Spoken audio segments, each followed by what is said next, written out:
Signature Bank Studios.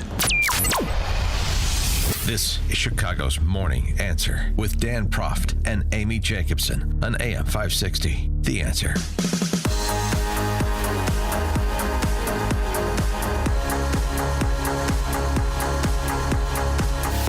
Top of the morning, Dan and Amy. We've talked a bit about the violent criminals we import into this country through open borders policies. Let's talk a little bit about the domestic varietal as well. This is a rather stunning development. A guy dubbed the Cannibal Killer was released from a psychiatric institution in Connecticut. A vigil is being held in Bridgeport tonight in memory of a homeless man who fell victim to a murder. 45-year-old Toon Gonzalez was bludgeoned to death with an axe last December. And then the unthinkable happened. Police say his alleged killer then ate some of his remains. He ate his brain and an eyeball, Dan. Mm-hmm. But he's feeling much better now. And according to the Psychiatric Security Review Board, he has been fully rehabilitated thanks to medications that quelled the voices in his head. Those voices now tell him, do not eat other people's brains and eyes. So he's out. Maybe he'll hook up with John Hinckley Jr. and they can make beautiful music together. A rendition of Ebony and Ivory, perhaps. We're talking cannibalism. I mean, you can recover from that? Apparently. And then, the sort of... Wouldn't want to be his neighbor. Sort of habitual criminal we're very familiar with in Chicago. New York also, they didn't go as far as we did with no cash bail, but they went pretty far with respect to eliminating bail. A career criminal charged with slugging a female New York City cop was cut loose after a Bronx judge lowered his bail. Well, he's been charged with another assault, a random attack on a woman in Times Square. He is, his bond for beating up a cop, and he whacked her around pretty good. There's video of it. Was dropped from $200,000 to $80,000, so he could get sprung with $8,000, which he did, and then he went right back to beating up women. His sister told the Post, the guy hit the nicest person in the city.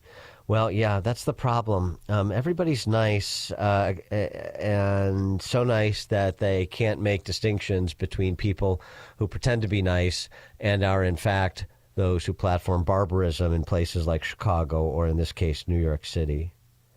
This is against the backdrop of 2 police officers in Virginia Beach that were executed. Convicted felon. Oh, not an honor student. What a shock. 25-year-old and 30-year-old officers in Virginia Beach. 25-year-old Cameron Gervin, 30-year-old Christopher Reese. Convicted felon shot and killed these 2 officers at point-blank range as they were already lying on the ground, wounded and defenseless following a traffic stop. Oh, those traffic stops that cops aren't supposed to worry about that we poured over again and again in so many instances, even when it was obvious that the person being stopped initiated the confrontation with police. These are the sorts of things that continue to happen, which is why Kash Patel made such a point about the FBI's role in combating violent domestic crime around the country at his, in the remarks he made after his swearing in last week. For more on this topic, we're pleased to be joined by former Riverside police chief right here in Chicagoland and Cook County, Tom Weitzel. Tom, thanks for being with us. Appreciate it. Hey, good morning, Dan and Amy. Glad to be with you. So much of this violence in places that have sort of given over to the habitual criminal set is unsurprising, but it certainly demands to be documented. But the recent spike in violence against police officers, including those 2 murders I mentioned in Virginia Beach and others, has led you to call for new legislation. What is that?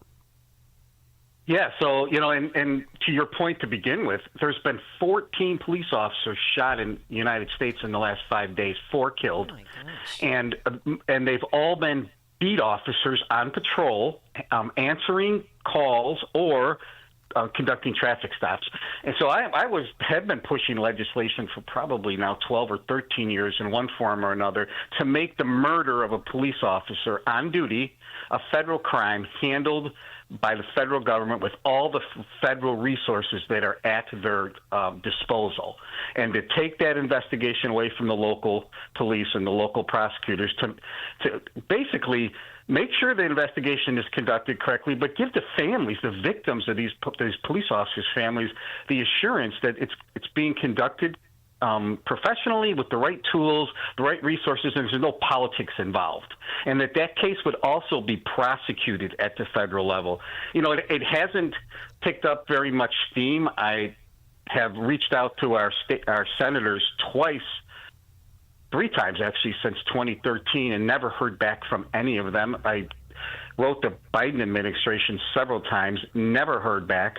And then the Trump administration, the first Trump administration, he directed his Department of Justice to contact me, which they did.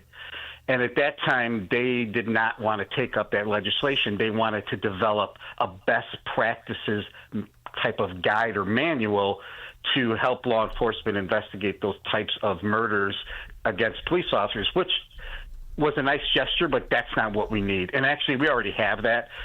So I have now reached out to the Trump administration a second time and asked them to at least look at this possible legislation. Yeah, but what I mean, can you point to a problem this solves? In other words, are there instances of cases where cop killers have been exonerated or under-sentenced or improperly paroled such that you don't have confidence in state and local when it comes to prosecuting people who do violence, or in this case, murder a police officer? Well, I can point to instances where the investigation itself is not properly handled. There's very few police murders in the United States that go unsolved, but there are. And one major one is here in the Chicago metropolitan area that I was personally involved with. And there was a Maywood police officer shot and killed, you may remember, many years ago. That case still is unsolved. And it was a disaster from the get-go, okay, because I was a part of this task force back then. I was a chief, and I had officers in this task force that would come in and investigate suburban crime. They didn't have task forces for police officer-involved shootings, so they used the same task force that would investigate burglaries or armed robberies.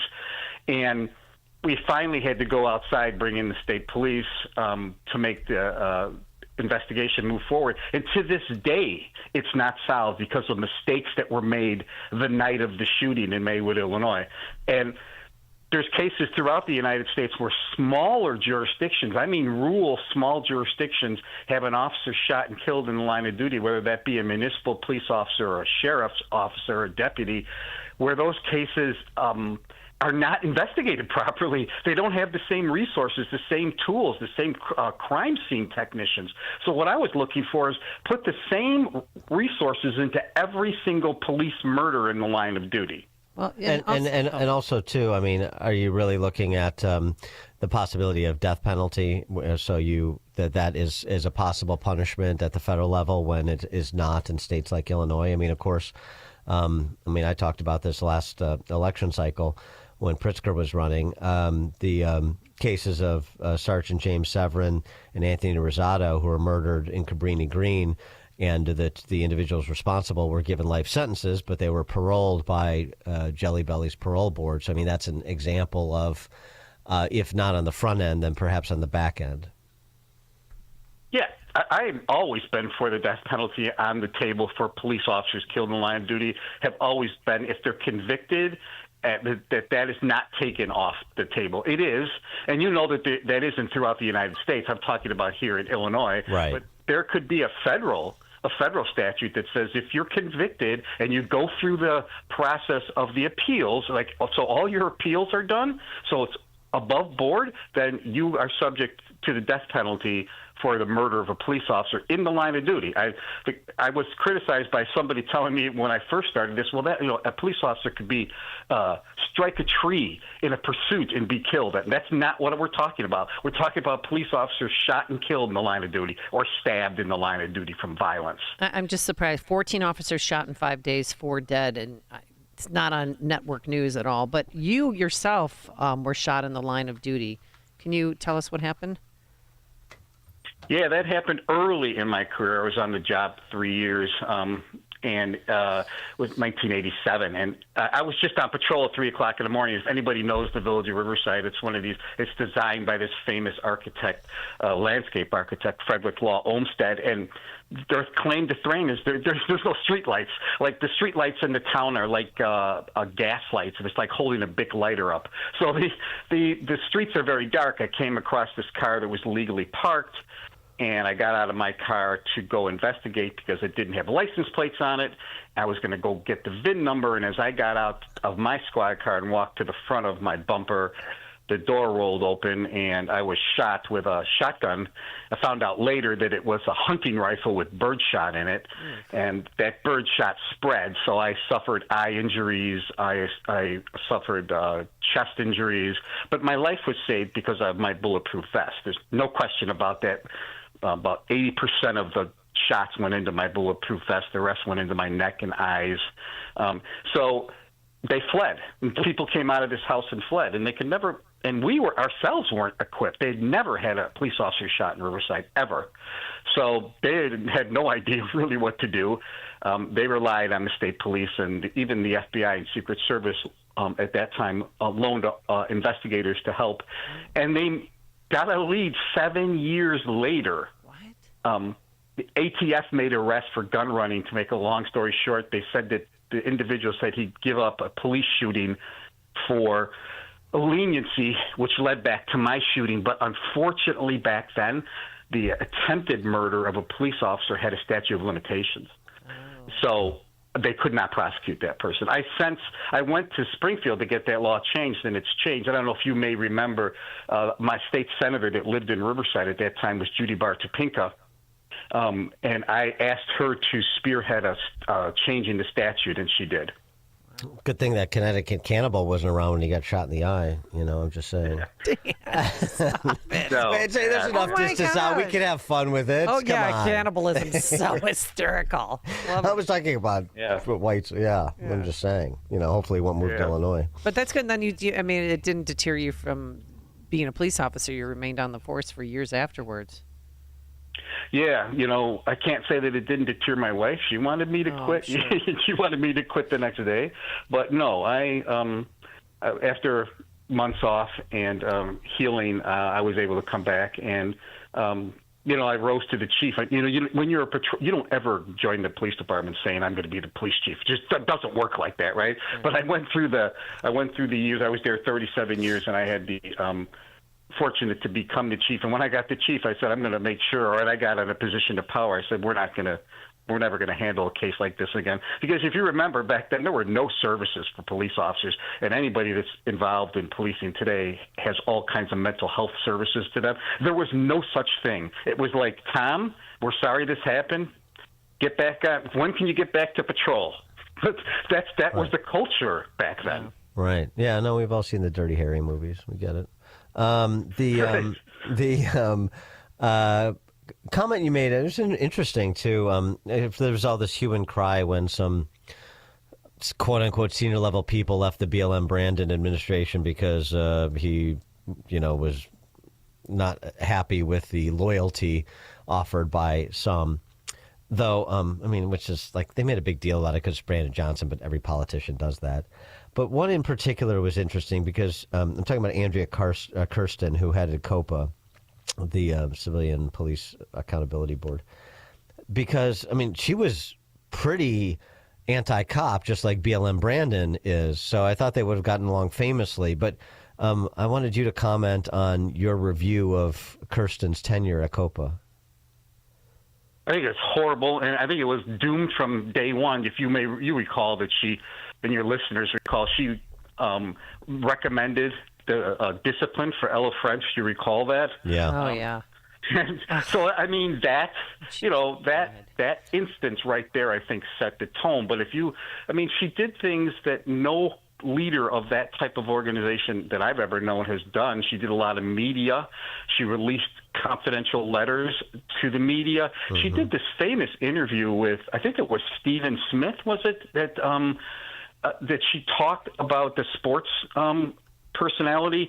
She did this interview talking about the investigation process, on an investigation that was actually happening, not some hypothetical like this is the way we should do our job. She was commenting on a current investigation going on. Now, if you think the police or the union is going to buy into that type of investigative service, it's not going to happen. And if you don't have buy-in from the police and the union, it's never going to work.